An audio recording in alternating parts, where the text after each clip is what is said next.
ओम नमो भगवते वासुदेवाय नमः।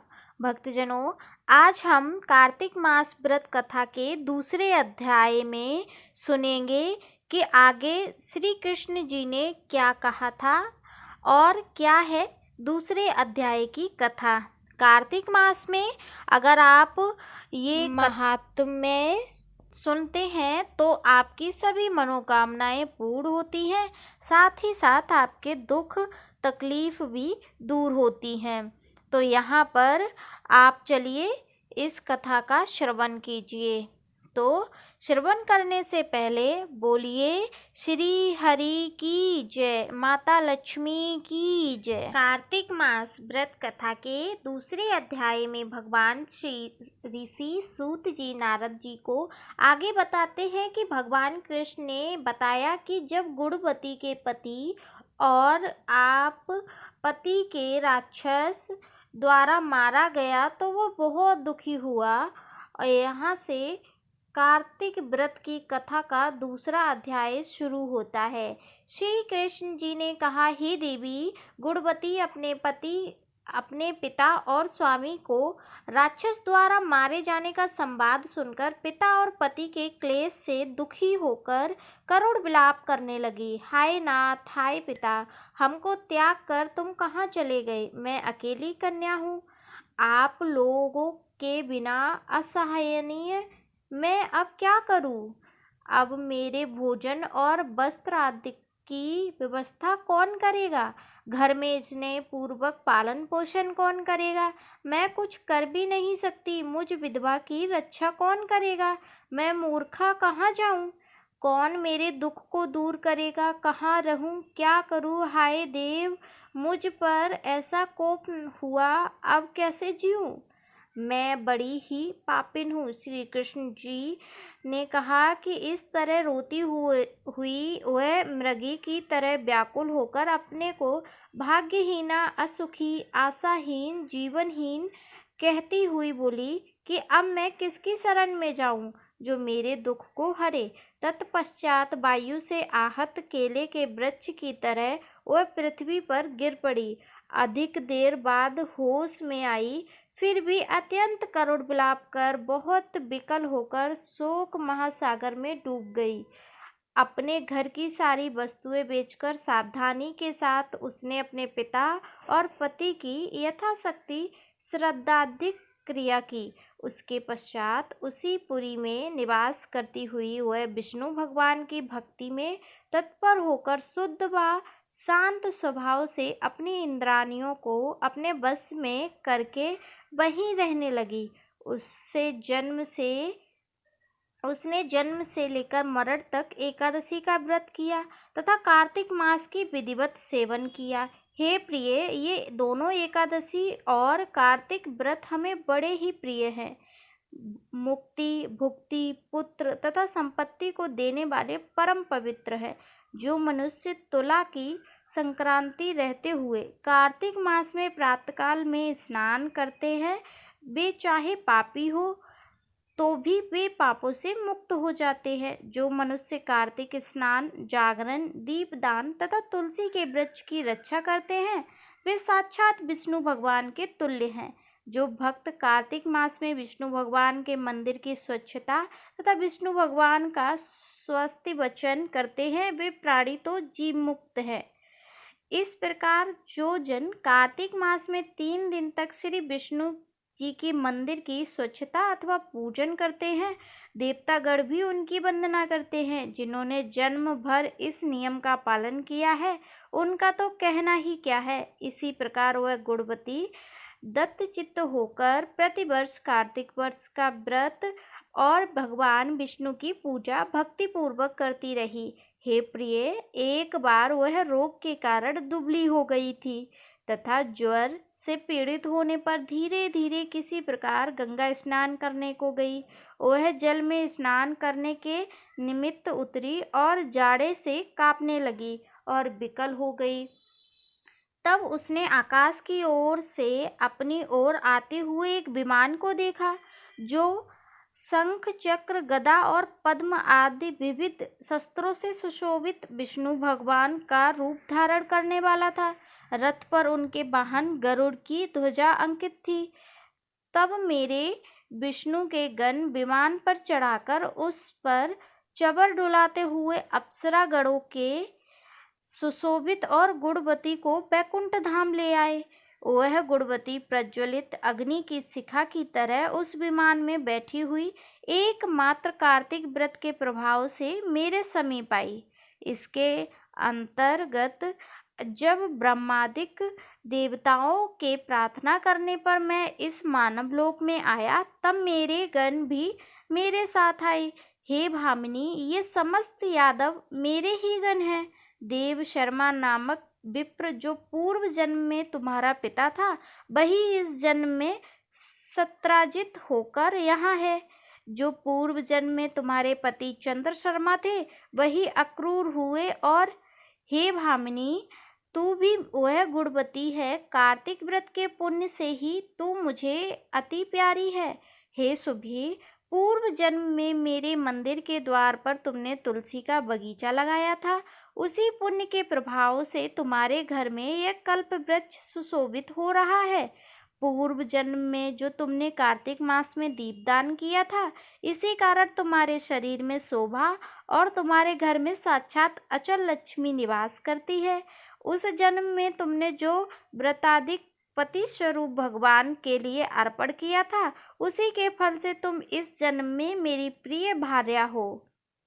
पूर्व जन्म में आजीवन तुमने नियम सहित कार्तिक मास का व्रत किया था, उसी से कभी भी हमारा और तुम्हारा वियोग नहीं हो सकेगा। इसी प्रकार जो प्राणी कार्तिक का व्रत करेंगे, वे सब भी मेरे ही समीप रहेंगे और तुम्हारे ही समान प्रिय होंगे। यज्ञ, दान, व्रत तथा तपस्या करने वाले मनुष्यों को जो फल प्राप्त होता है, वह कार्तिक व्रत के पुण्य का फल 16वां भाग भी नहीं होता। श्री सूत जी बोले, इस प्रकार सत्यभामा श्री कृष्ण भगवान से अपने पूर्व जन्म संबंधी पुण्य के प्रभाव का वृतांत सुनकर प्रसन्न हुई तथा सारे संसार के आदि कारण भगवान श्री कृष्णचंद्र जी को प्रणाम करके बोली, भक्तजनों, आगे की कथा तीसरे अध्याय में सुनने को मिलेगी। ये दूसरा अध्याय यहीं पर समाप्त होता है। आगे की कथा देखने के लिए अथवा सुनने के लिए इस चैनल को सब्सक्राइब कर ले। तीसरा अध्याय आपको शीघ्र ही सुनने को मिलेगा। तब तक के लिए हम आपको कार्तिक मास की पौराणिक कथा सुनाने वाली हूँ। हे भक्तजनों, श्री हरि और माता लक्ष्मी का जयकारा लगाते हुए चलिए शुरू करते हैं पौराणिक कथा। बोलिए लक्ष्मी माता की जय, बोलिए श्री विष्णु भगवान की जय। हिंदू धर्म में कार्तिक मास में महिलाएं भगवान श्री कृष्ण को प्रसन्न करने के लिए पूरे महीने व्रत रखती हैं और इसी महीने में भगवान श्री कृष्ण और राधा के पूरे अनुष्ठान से पूजा करती है। पूजन और व्रत करने के बाद कार्तिक पूर्णिमा के दिन श्री कृष्ण जी का विधि विधान से विसर्जन करती हैं।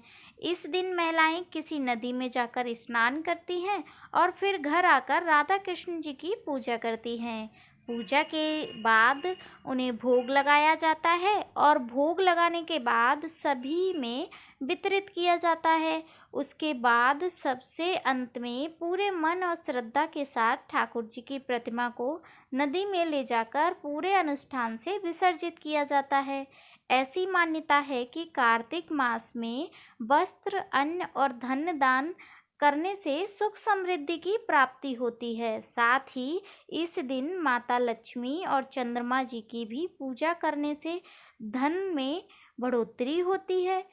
इसलिए इस पूर्णिमा का महत्व अधिक बढ़ जाता है। इस दिन अक्षत और तिल का दान करना शुभ माना जाता है। कार्तिक मास में भगवान कृष्ण की कथा सुनना बहुत ही शुभ माना जाता है। इसलिए कार्तिक मास के पहले दिन ये व्रत कथा अवश्य सुने। कार्तिक मास के कृष्ण पक्ष की प्रतिपदा तिथि के साथ आरंभ हो जाता है, जो कार्तिक पूर्णिमा के साथ समाप्त हो जाता है। इस साल कार्तिक मास के पहले दिन की तिथि 17 अक्टूबर दिन गुरुवार को शाम 4:56 पर शुरू हो रही है। ऐसे में तिथि के अनुसार कार्तिक माह 17 अक्टूबर से शुरू होगा, लेकिन उदया तिथि के अनुसार कार्तिक माह 18 अक्टूबर दिन शुक्रवार से शुरू माना जाएगा। दोस्तों, इस साल कार्तिक मास की शुरुआत 18 अक्टूबर 2024 शुक्रवार के दिन से हो रही है। वहीं इस महीने का समापन 15 नवंबर को होगा। इसी दिन कार्तिक पूर्णिमा का व्रत भी रखा जाएगा। कार्तिक मास हिंदू महीने का 8वां महीना होता है। इस मास में बहुत सारे मुख्य त्योहार भी मनाए जाते हैं। पवित्र नदियों में स्नान करके हर प्रकार के कष्टों से मुक्ति मिलती है। कार्तिक मास के कुछ नियम हैं जो आपके साथ शेयर कर रही हूँ। कार्तिक महीने में गंगा स्नान या गंगा जल युक्त जल से स्नान करना चाहिए। इस मास में भगवान विष्णु और माता लक्ष्मी की विधिवत पूजा करनी चाहिए। कार्तिक मास के दौरान हर रोज तुलसी में घी का दीपक जलाना चाहिए। कार्तिक महीने में गर्म वस्त्र, आंवला और दीपदान जरूर करना चाहिए। इस मास में भगवान शालिग्राम की पूजा करना भी अधिक लाभदायक होता है। कार्तिक मास का महत्व क्या है, चलिए जान लेते हैं। सनातन परंपरा में कार्तिक महीने का बहुत ही खास महीना है, क्योंकि ये महीना भगवान विष्णु और माता लक्ष्मी की पूजा के लिए समर्पित होता है।